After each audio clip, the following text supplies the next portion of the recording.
Let's make it a good day. Coming up today, late night staple Conan O'Brien announces the end date for his show and what he's going to do next. Plus, a classic sitcom from the 80s could be heading back to must-see TV. Then, speaking of TV, we are looking back at the all-time worst series finales. Which shows went out with a whimper instead of a bang? I'll tell you. And Andy Roddick, where are you? I'm a fish out of water again when I learned to play tennis with elite kid athletes who have no problem judging my skills or lack thereof. Here we go. Let's make it a good day. We do it our own way. Let's make it a good day. Oh, no matter what they say. Oh, yeah. Good morning, Cloquet. Good morning, Hibbing. Good morning, Motley, as in crew. And good morning to you. Welcome to the Jason Show. I'm Jace. Thank you for being here. Please welcome my sidekick sister from another mister and America's favorite breeder of Pekingese dogs, Kendall Mark, everybody.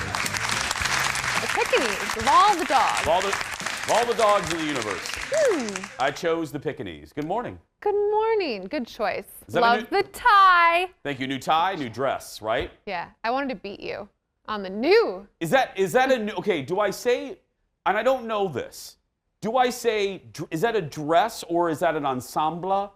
What is that? Well, I would go with dress is perfectly fine.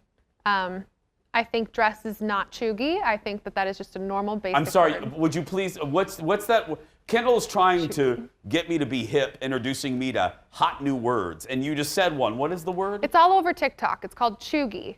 It's like the new way to describe, not basic, but someone who is maybe like really trendy or something that was really trendy and you're still doing it, but it's not quite trendy anymore.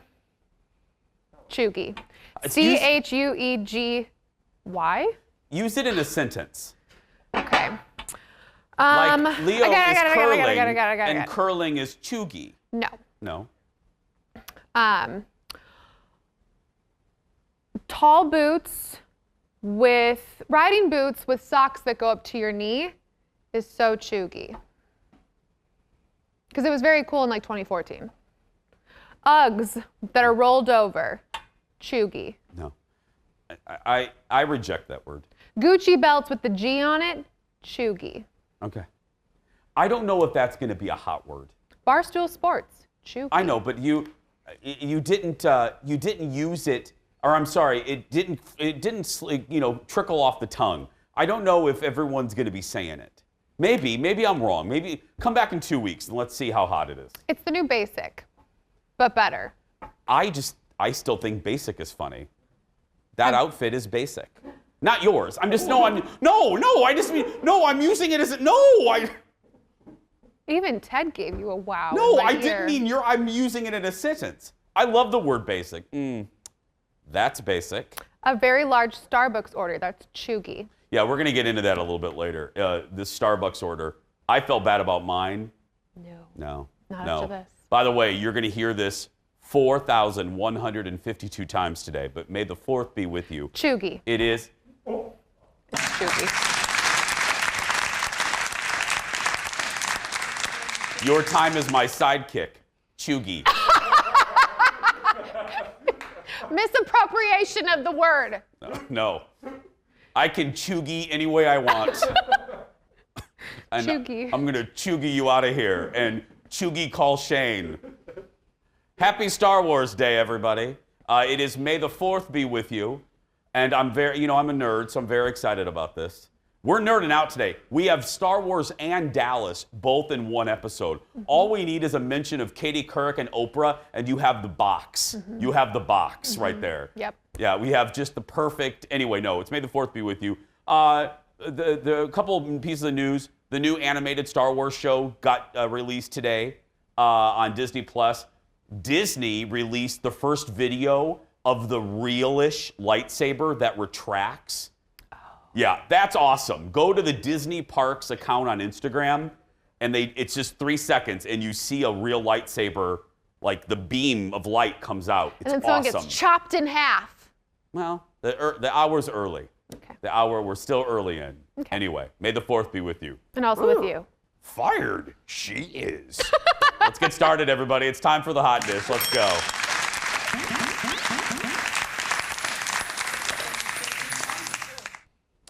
He's got great hair and great jokes, but soon the long-tenured late-night host will be without his nightly audience. Who am I talking about? Look. As some of you have heard, it's been out there for a while now, but we're making it official. We are winding down our TBS show. The plan is to reemerge on HBO Max sometime in the near future with, I think, what will be my 4th iteration of a program. Imagine a cooking show with puppets, and you'll have the wrong idea. Anyway, we're going to be making this switch. Now, some of you are probably wondering, why am I doing this? Why end things here at TBS? And I'll tell you, because a very old Buddhist monk once told me that to pick something up, you must first put something down. Yeah, now I'll be honest with you, he was drunk out of his skull and very belligerent. And I maintain you can pick up 2 things if you use both hands. He just got mad and started swinging at me, so I ended the conversation and took his advice. We'll be moving on. Our last episode. Conan O'Brien, as he said, is going to wrap up Conan, this iteration on TBS, end of June 24th. TBS announced the final weeks will feature a lineup of special guests, and his final show will be an hour-long finale. Conan, if you don't know, has been in late night for 28 years, dating back to late night on NBC. He took over for David Letterman in 1993. He's been on TBS, and this is crazy to think about, for 11 years. Wow. He will still produce his Conan Without Borders travel specials, which will air on HBO Max. I've said it before, if you've been with me for a while, you know, I think, you know my late night. I love Johnny. We're going to talk more about late night, actually, in the next segment. I think Conan is one of the most underappreciated of the modern late night hosts. I think he is the smartest. I think his monologue, when he did a traditional monologue, was always the best. You talk to anybody, you know, he was a writer on SNL. He was a fantastic writer. He's as funny as anybody. And I actually think this is a great move for Conan because everyone's going to streaming. And HBO Max is a great platform for him. You know, look at Bethany. Look at all the... This will be great. I can't wait to see what this version... I'm actually more excited about the HBO Max version than the TBS version. Right, because he can. Conan. Right, he can do all the bits that he probably couldn't do on basic before. cable. Yeah, based on just being able to do certain things on TV, and then you can do whatever you want, not like on actual TV. But also just the length of things, the short. If he wants to do something that's really short, I mean, it's going to be exciting. Yeah, because you really are. I mean, especially for comedians, you really are. And look, I'm grateful for television. My goodness, my whole career is based here. But there are restrictions that streaming doesn't have. Right. If a bit wants to go 6 minutes, you let it. You don't have to worry about a commercial break. You can go 6 minutes. If it needs to be 3, you know, the content dictates the time. Right. That's exciting for any creative like that. I think he's going to thrive. I do. And he has a great podcast. Conan's going to be just fine. I still say, and again, we're going to talk late night in a little bit, if NBC would have just left him on the Tonight Show, he would have eventually found a groove. Right. A huge mistake. Next in the dish, speaking of NBC, exciting news at the Peacock, where the network has officially given the go-ahead for the pilot for the spinoff of Night Court. Series original John Larroquette will return. Melissa Rauch from The Big Bang Theory will play the daughter of Judge Harry Stone from the original, who is played by, and I can't believe I'm saying this, the late, great Harry Anderson. She will be the new judge and preside over the same court of oddballs and cynics that her dad did. The original was on, there's Harry right there for you youngins. There he is right there. The original aired on NBC from 84 to 92. I was telling Kendall, you know, Night Court, when you think of the great NBC shows of the 80s and 90s, you always go first to like The Cosby Show and Cheers, A Different World, Family Ties, understandably so. Night Court is often left off that list, and it's not fair. It was a great, workhorse for NBC. They moved it around a lot, so that was a big mistake, but oh, it was funny. Oh, it was just irreverent and a little gritty. And Bull was such a great character. You guys remember Bull? He was good. Anyway. Do you think it'll work with a new, slightly old and then slightly new cast of characters? Yeah, here's the deal. You know how I feel. Some shows don't need to be revived. This one, you know what?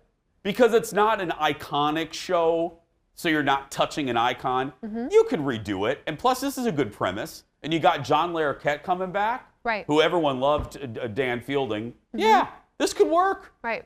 Yeah, I think with my generation who didn't watch the original and like you were saying, doesn't just know of the verbiage and everything about the original, this could be something that we'd be interested in because we feel like it's new. Well, because the premise is still funny. A night court, you know what I mean? Just that premise has so much comedic opportunities now. We have a lot more to come. Go get some more Tang, Sanka, your favorite decaffeinated coffee. We'll be back right after this. Stay with us. The hot dish isn't over yet. Coming up next, from Carson to Conan to Jay and Dave, a new limited series looks at the history of late night TV. How did it come about in the first place? And why did The Tonight Show almost, end before it began?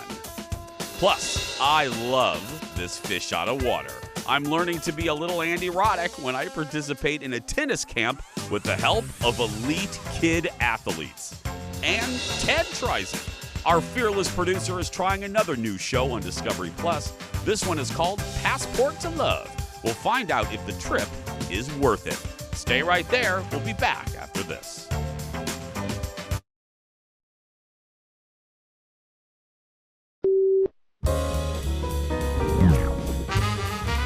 I don't know if I ever told you about my worst investment ever. Did I ever tell you about this?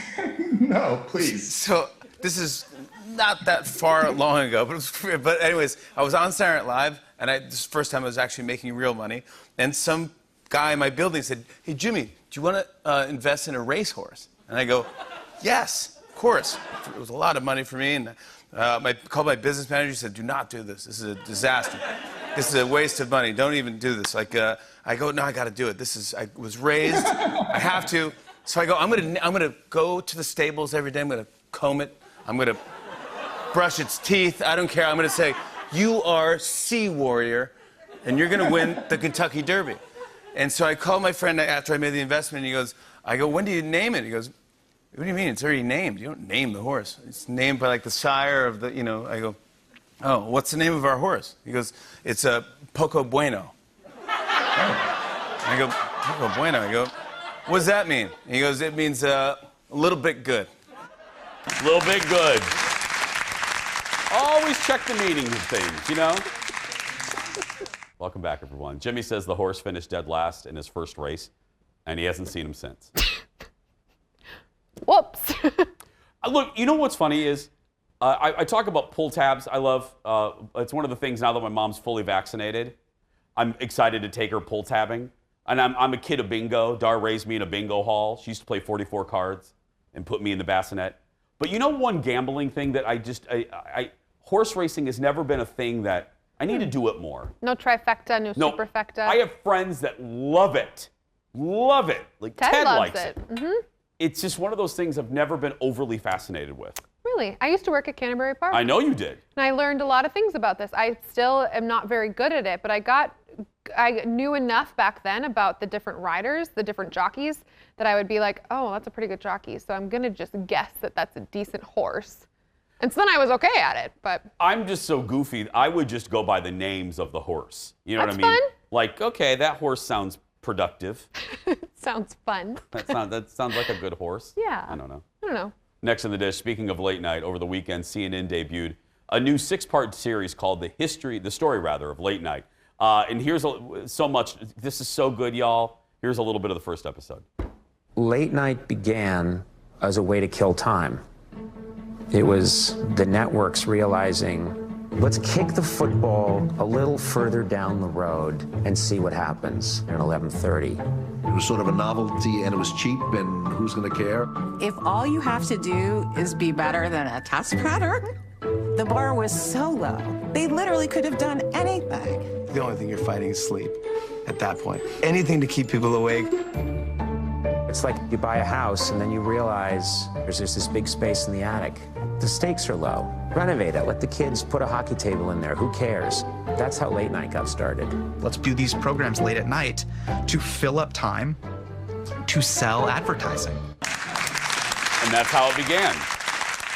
You know, because in this era when everything is 24 hours, it's hard to imagine that in the early days of TV, and I mean the birth days of TV, networks would sign off. They would put up a waving flag in slow motion with the national anthem, color bars, or just a signal, and then boom, a slate, and then static, as they said. And then network executives over at NBC, they started the Today Show to begin their broadcast day. And then there was a famous memo that went out through the executive ranks at NBC, and they said, what if we have a show on the other end of the broadcast day? We have Today, let's call it Tonight. That's how it came, honestly. That's how the two names came. Yeah, literally, that's the Tonight Show is called The Tonight Show, and it was originally just called Tonight, NBC's Tonight. But no, they figured they had Today, because we call it The Today Show. The actual true name of the show is just Today. Anyway, so they had Today, and they thought, okay, why not extend the broadcast day another hour? As you heard Conan say, they didn't have anything to lose. They were realizing that commercial time was very lucrative. It's another hour, 2 hours to sell. So they created Tonight. And in this first episode, and this is what I love for all you youngins out there, you get to meet Steve Allen, who is the first host of The Tonight Show. And even what I learned, and I'm a nerd, so I know a lot about late night, you do realize that most of the bits, most of the comedic things that shows do, even this show, really started with Steve Allen. The original Tonight Show was totally unscripted. And what I mean, and like a good chunk of this show is unscripted. Like right now, if you took a look at this, of our teleprompter, it just says ad lib. A good chunk of this show, but the entire Tonight Show was ad libbed. And Steve Allen started everything. He started going out in the audience and just randomly talking to people. Well, Phil Donahue did that. Years later, Oprah Winfrey did that. He went out and did Man on the Streets. Years later, Jay Leno did that. He did hilarious pranks like dunking himself into a tank filled with water while he was covered in tea bags. What happened? 30 years later, David Letterman submerged himself in water covered in Alka-Seltzers. So you really realize, and I credit Johnny with a lot, but Steve Allen is really the one you walk away going, wow. And you also learned that a woman was actually the first person to bring talk to late night. She was on CBS. And you're like, wow. Yeah, especially then. Oh, yeah. And she was on there. And then the networks went, wait a minute. Women buy things? Let's move all the women to daytime and talk about soaps and dishwashers liquids. And then women basically never returned to late night. Wow. Yeah. So there was a woman in late night. She was the first. Huh. A woman really started talking first. Fascinating. It is 6 parts. Next week is all about Johnny, because this one ends as as Steve Allen and Jack Parr left The Tonight Show, because there were a couple hosts before Johnny. Mm-hmm. And then Johnny comes in, and then that's where this episode kind of ended. Oh, and the next one is all about Carson, his 1962 to 1990, 92, 61 or 91, I believe. Yeah, 30 years Johnny ran.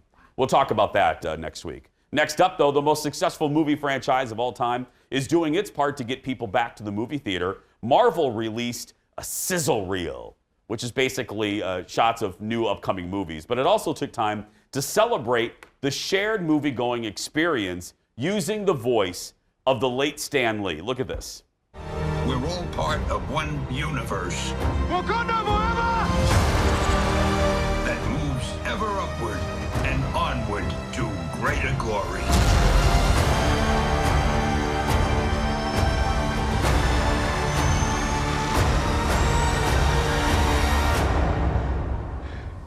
On your left.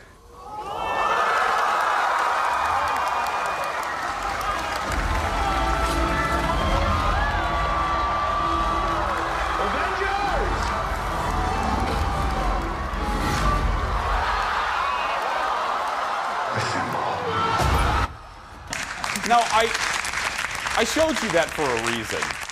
I showed you that because, look, we're going to show you another little soundbite where they show off all the new projects. But that is going right to our heartstrings, trying to remind us how great the movie-going experience is. And I know I'm on this show complaining about idiot people talking and kicking my seat. But look, I saw floor director Evan. There's nothing better. And I've been to many of these. I've been very lucky. There's nothing better than when you're in a big, big movie, like an Avengers or Star Wars, and a moment happens, and the whole crowd erupts, and it's a communal experience. Nothing better. No. There's nothing better, and you can't get that. You can recreate a lot of things in your home studio now. You can't recreate that. No, I watched the final Avengers movie in my basement by myself, and it was really cool. But even just watching that and hearing and seeing the reaction of that gave me chills, and I wasn't there. Yeah. But you just feel it. Like horror movies. What's more fun than watching a scary movie and everybody screams? Like I went to Paranormal Activity. I wet my pants, you know? Right. The person next to me screamed. Then the next person wet their pants. Right. Quiet Place. Nobody talked. Nobody talked. That same video, as I mentioned, showed off several scenes from upcoming Marvel movies, including the much anticipated Eternals. When you love something, you fight for it.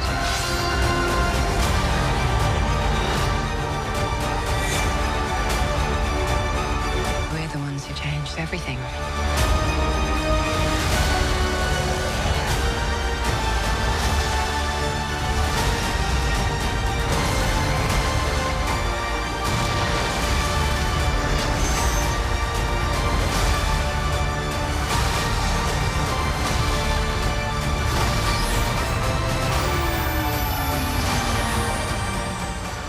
So basically, Marvel movies until the end of time. Seriously. The Eternals stars Angelina Jolie. It's going to be directed by Oscar winner Chloe Zhao. I love saying that. Oscar winner now.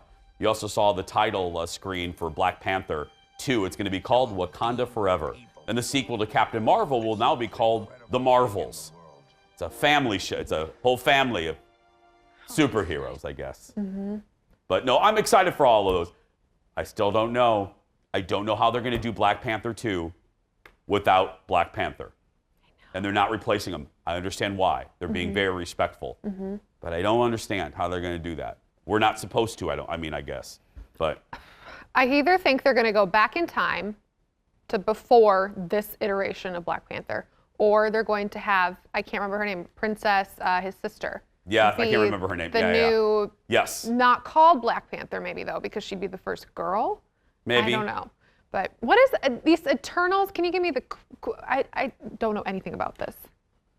No, I don't know anything about them. It's the one area of Marvel I don't know. All I know is Angelina Jolie's in there. So it's gotta be good. She's sparkly. We're gonna take a break. We'll be back right after this. Stay with us, everyone. The one franchise I don't know.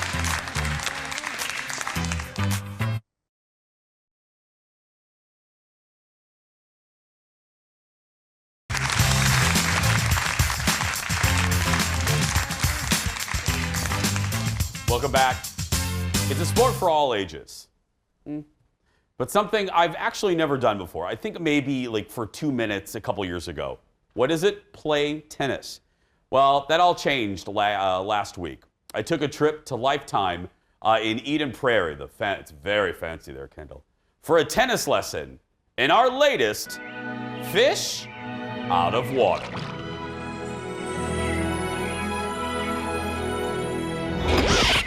Boom, we're here at Lifetime in Eden Prairie. I'm here with Josh. He is a tennis professional. Thank you for doing this. Absolutely. You do classes, obviously. That's why I'm here. You're stuck with me. What kind of classes? I mean, is it all the way from beginners to... For both kids and adults. You'll see some of our top ladies back there. They compete every week, so it's really a little bit of everything. I see them congregating back there. Are they plotting against me, you? Oh, I mean, absolutely. What am I in store for? On a scale of 1 to 10, where are they? How good are they? They're pretty good. They're pretty good. They're between what, 10 and 12 guys? So you're in store for something good. The one kid looks like he's in his mid-30s, but I won't. So what are you going to have me do? We'll just go through a little bit of fundamentals for you, and then we'll play some games and see how it goes. Okay, here we go. When the ball comes at you, I want you to turn your feet sideways and take your racket back. Contact out front, and then finish over your left shoulder. That's basically all we're gonna be doing right now. Like exactly. No laughing. All right, here we go. Ready? I'm ready. Sorry to the people in the restaurant. And extend a little further forward with that swing. Okay, that one was pretty good. I mean, it was way high. But very high, but it was a nice swing. You're extending through it. I am lifting the back leg. Generally, we want our feet on the ground. I'm sure they're talking about me. I'm pretty positive they are. I see that you naturally look like you want to hit this backhand with one hand. For beginners, I recommend two. Okay. Ready? Flexing too much. What do you mean? What? You're doing a lot of the work with your wrist. That. Ow. Let's keep them a little bit more solid. I've hurt my wrist. And the kids are laughing. They're laughing at my pain already. Oh! That was a great start. Much better. Very nice. Josh just said something while Eric was repositioning. Say it again, Josh. I think your backhand's better than your forehand. Take that, amateurs or professionals. Okay, so I've practiced. I got, what's this called, Josh? Backhand. The backhand. I've learned the backhand. What's the other thing I learned, Josh? The forehand. The forehand. I've learned all of that. Now I'm ready. I am Andy Roddick ready. So I am now going to play a game with the professionals. And I put game in air quotes. I'm very scared. Come on, Andy Roddick, help me. Okay. Oh, now that was out, wasn't it? Oh, crap. Oh my God, I'm so sorry. Oh.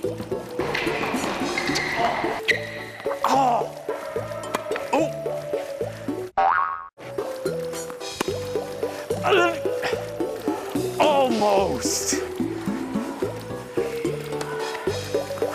Ow! Okay, I want him removed. I'm sure Eric's going to replay that in slow motion. Here it is for your viewing pleasure.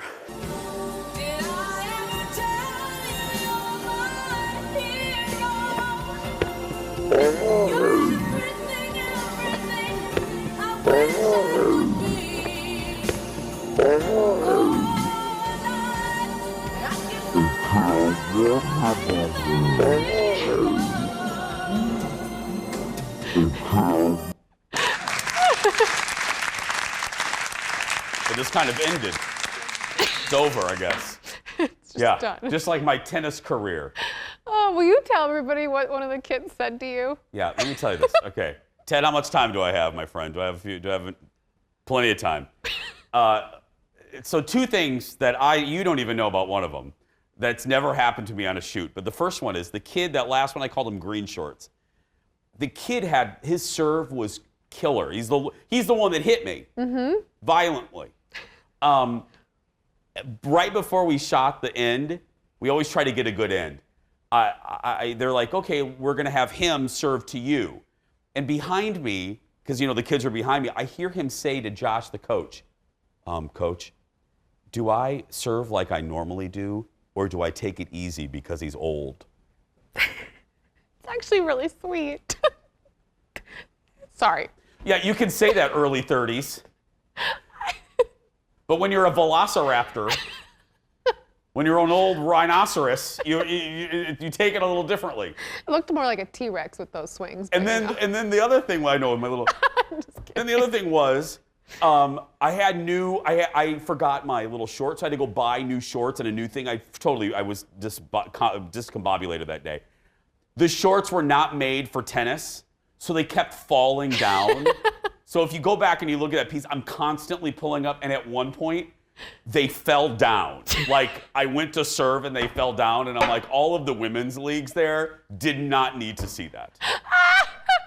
Oh, no wonder the kid thought you were old. Your pants were falling off. I know. You're very true. It's very, yeah.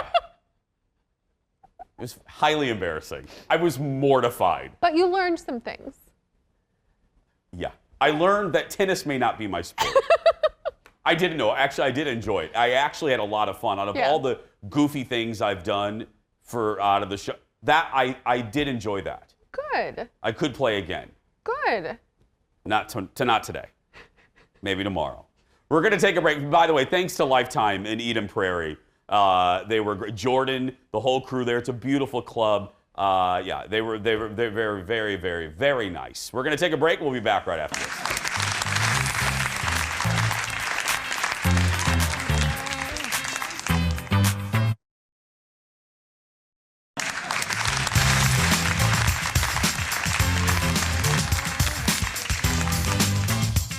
Welcome back.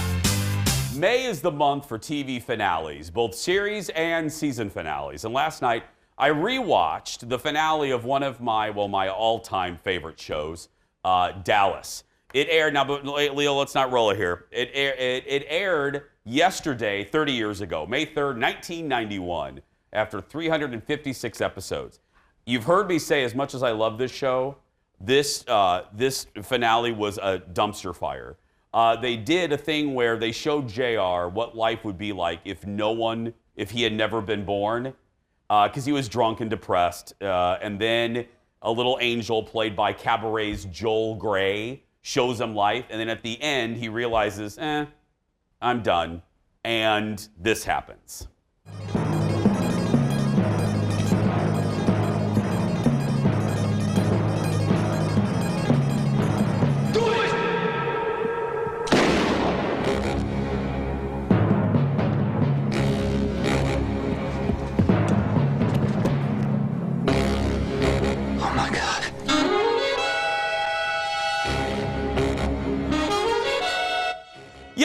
That's how a show that ran for 13 years ended. Just like that. And as these credits rolled when I watched as a 16-year-old, I was saying cuss words a 16-year-old shouldn't know. Mm-hmm. I was so mad. So like I said, Joel Grey was a spirit who showed J.R. Ewing what life would have been like if he was never born, and that's how they ended the show.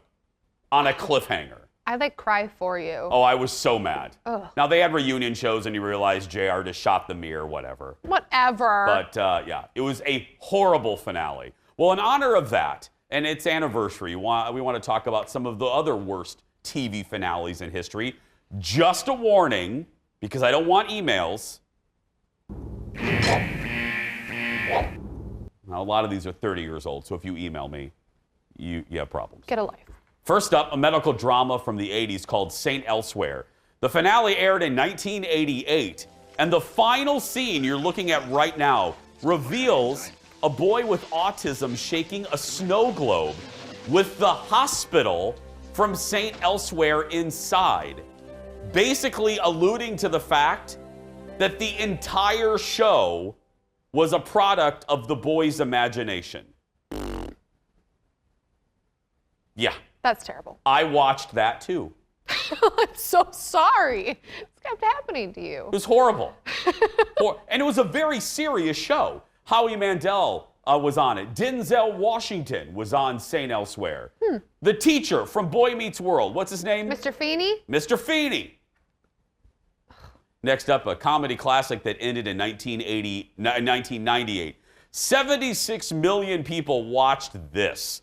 The finale of Seinfeld, where Jerry and his friends went to jail after being arrested for violating a Good Samaritan law.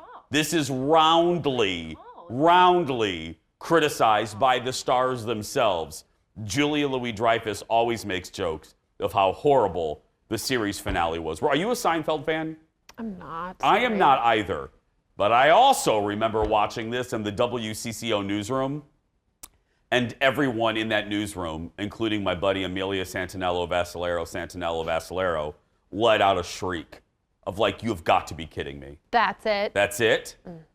11 years ago, the finale of Lost aired. It ended with the characters reuniting in a church, and it's believed they were in purgatory the entire show after being killed in the original plane crash. Another, it's just like fake. Yeah. Why are we doing this? A dream, purgatory. I hope maybe at the end of this show, whenever we end, this whole thing will have been producer Jeff's dream. And I'll come out of a shower. It's all over. Or purgatory. Or purgatory. This show is purgatory. Some days it feels like it. Next up, a finale from 2014. Fans of How I Met Your Mother finally met the mother of Ted's children after 9 seasons, only to find out she did. Yeah. Ted's kids then urge him to ask out his old friend Robin. After backlash, producers released an alternate ending on the show's DVD set. Yeah, I bet they did. You know you screwed up. You know you screwed up when they have to do something to the DVD. I didn't watch that show, did you? No, again, I watched like clips of it. I was not invested. I wasn't, in it. but I do know friends that were livid. Mm-hmm. Livid, I tell you. Right. Makes sense. A bad finale can ruin a show. Mm-hmm. Dexter can almost ruin the whole legacy of a show. Right. But Dexter's coming back, and it will be better. We're going to be back. I don't know if we'll be better, but we're going to try right after this. Stay with us, everybody.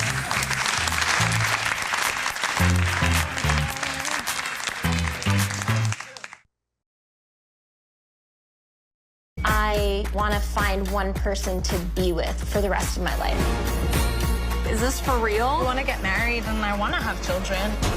Dating American men so far just hasn't been successful for me. Hi, Will. Hi, Gabrielle. How are you? I'm good. How are you? Yeah, I'm good. You have a piercing in your nose? Mm-hmm. Sexy. I like it. I just don't understand how you gotta go to Africa to find love. Stay healthy. Have some vodka. You seem nervous. Why are you nervous? I am nervous. Why? I'm nervous to see you. You know what? You gotta come back home. Some women have had enough of American dudes and will travel the world to find their Prince Charming. But will they get the fairy tale ending they're looking for? That was a clip from the new Discovery Plus show, Passport to Love. And when it comes to love and dating and reality TV, we only have one person to go to. Roll it, Leo. It's time once again for 82% of America loves Ted. Producer Ted joins us from Love's World Headquarters. Right here in the next studio. Okay, Ted, there's a lot of these reality shows, a lot of them on Netflix. Expand on the description there that you wrote. What is this? So this is, when I read the description, I was thinking, okay, 90 Day Fiance? Because it's 5 women who are just done with American men. And they date exclusively outside the country.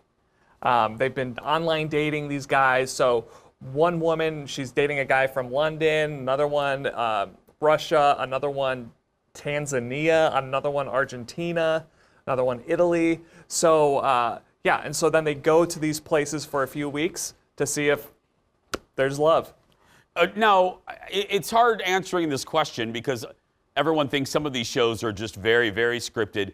Do you think any of these women are actually serious about finding love? Yes, and I'll tell you why. Because there's this one woman who, so she goes to Argentina. And I don't know their names. I just know which country they're going to. So Perfect. She's going to Argentina, and she meets this guy named Juan. And after about 2 dates, she takes things, she goes a little strong, maybe too strong. Take a look. What kind of person do you see yourself with? I just see myself like with someone. Mm-hmm.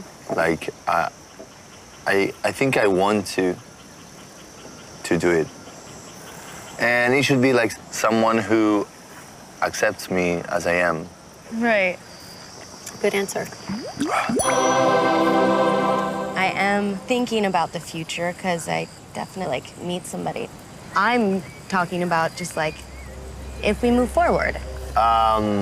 No, Jamie, wait. Haven't you read? He's just not that into you. Good. It's not easy. You're getting me out of my comfort zone. Good. This is why we are here. Okay. is to have conversations like this. Okay. Okay. They both have points. That is why they're there. Yes. But that's a lot of, what is it, Ted? Is that like the first date, second date? Second date. Yeah. And he dumped her shortly thereafter. Yeah, yeah. You could tell his body language. He kept drinking so he wouldn't have to talk. But the thing with this show, which is kind of incredible, it's like, so this guy dumps her and she's like, okay, well, luckily I have plan B. Oh. So they all have like, they have all been dating multiple guys online for multiple months. And so they all have like a plan B, a plan C. Plan F. Yeah, because they're like, if this doesn't work out, all I have left is Guillermo over here. Yeah. So, but as you see, do you remember that show Blind Date? Yeah. You know, with like the pop-ups. In the 90s, yes. It has a little bit of that in this show. Now, overall, did you like it? So the first episode I was watching and I was like, this is awful. I mean, I love a good dating show. And I was like, this is so stupid. And then I kept watching and I was like, now I'm invested. So, is it good? No, but I can't stop watching. So I guess it is good. Okay, then let me ask you this. Let me piggyback off that. Look right in the camera. Do you think the majority of our Jason Show family watching, would you recommend us to all of those watching this show?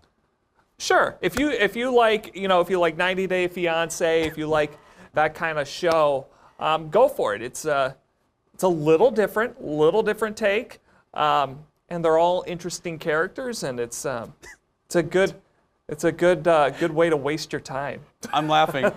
We're all laughing here because I'm like, hey, would you recommend it? You're like, meh, sure, sure. 2.5.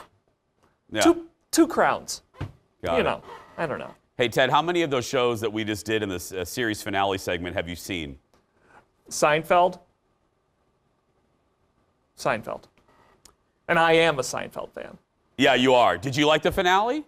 No, it was like, you know, you're still hungry. You're like, what? Yeah. What? Where? We just ate the mozzarella sticks. Where's my meal?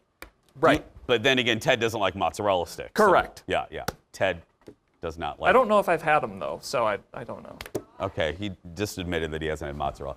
Ted Johnson, everybody. Passport to Love is available on Discovery Plus. Kendall, he hasn't had mozzarella sticks. What are we going to do with I don't know. You know what we're going to do right now? We're going to take a break. We'll be back right after this. He hasn't had mozzarella sticks.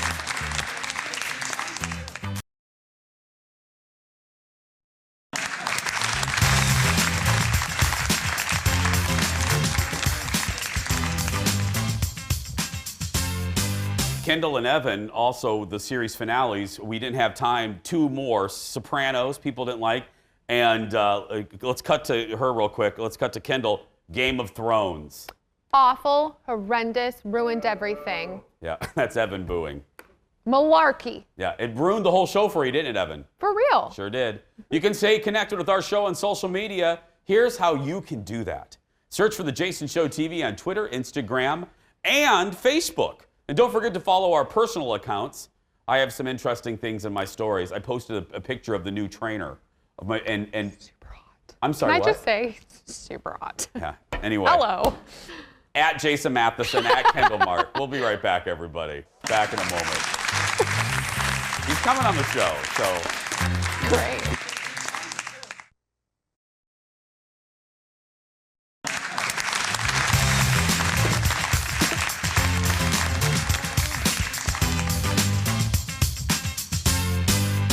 Yeah, so I got a new trainer, and I told the crew, I have never had so many women slide into my DMs in my life. I posted a picture. His name's Austin. You can see it. Just look at my Jason Matheson. He's a good-looking guy. I told Kendall all night long, it was like a popcorn machine. My DMs, every 10 more DMs. The hyenas people in were a desert. like, and a few guys, let's be honest. He'll come on the show, but go look at him on my Instagram. Tomorrow, Kid Baker Page is back. How to step up your boxed brownie game. But right now, that's going to do it for us. Go out there and be yourself because nobody can tell you you're doing it wrong. Thank you guys so much for watching. We will see you tomorrow.